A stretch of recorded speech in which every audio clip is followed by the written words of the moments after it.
தங்களானே வெல்லவாவா ஆதியோனே. என்னது ஒரு நாள்ல மட்டும் இத்தனை கோடியா? தங்கலான் படம் ஒரே நாள்ல உலகம் முழுக்க எத்தனை கோடிகள் அள்ளி இருக்குன்னு பாருங்க. ரஞ்சித்துடைய இயக்கத்துல தங்கலான் படம் நேத்து ரிலீஸ் ஆயிருக்கு. சோ படத்துக்கு பாத்தீங்கன்னா எக்கச்சக்கமான நல்ல ரெஸ்பான்ஸ் கிடைச்சிட்டு இருக்கு. அந்த வரிசையில முதல் நாள் கலெக்ஷன் மட்டும் 26 கோடியை 44 லட்சம் ரூபாய் அப்படின்னு சொல்லிட்டு இப்ப படத்துடைய டீமே அபிஷியலா அனௌன்ஸ் பண்ணிருக்காங்க. உலகம் முழுக்க தங்கலான் பல்வேறு தியேட்டர்கள்ல ரிலீஸ் ஆயிருக்கு. சோ இது வந்து ஒரு வேர்ல்டு கிளாஸ் சக்சஸா அமைஞ்சிருக்கு அப்படின்னு சொல்லி இத்தனை கோடி ரூபாவை கலெக்ட் பண்ணிருக்கீங்கன்னு இப்போ அபிஷியலா அனௌன்ஸ் பண்ணிருக்காங்க. சோ முதல் நாள்ல மட்டும் 26 கோடியை 44 லட்சம் அப்படின்னா சூப்பர் தான்ல.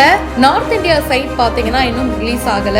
ஆகஸ்ட் 30ஆம் தேதி தான் ரிலீஸ் ஆக போகுது. விக்ரமோட ஆக்டிங், ஜிவி பிரகாஷோட மியூசிக் இதெல்லாம் வந்து படத்துக்கு இன்னும் கூடுதல் பலம் அப்படின்னு சொல்லணும். அண்ட் அது மட்டும் இல்லாம நேத்து ஃபர்ஸ்ட் டே ஃபர்ஸ்ட் ஷோ சத்யம் தியேட்டர்ல பாத்தீங்கன்னா ரஞ்சித் அவர்கள் ஃபேமிலியோட வந்திருந்தாரு. கூடவே விக்ரம் சாரும் செம்ம ஹேண்ட்ஸம்மா செம்ம கெத்தா வந்திருந்தாரு. படத்துல பாராட்ட வேண்டிய விஷயம் என்னன்னா, படம் முடிஞ்ச உடனே வழக்கமா ஆடியன்ஸ் வந்து எந்திரிச்சு கிளம்பிடுவாங்க. ஆனா இந்த படத்துல ஆடியன்ஸ் அப்படி கிளம்பலங்க.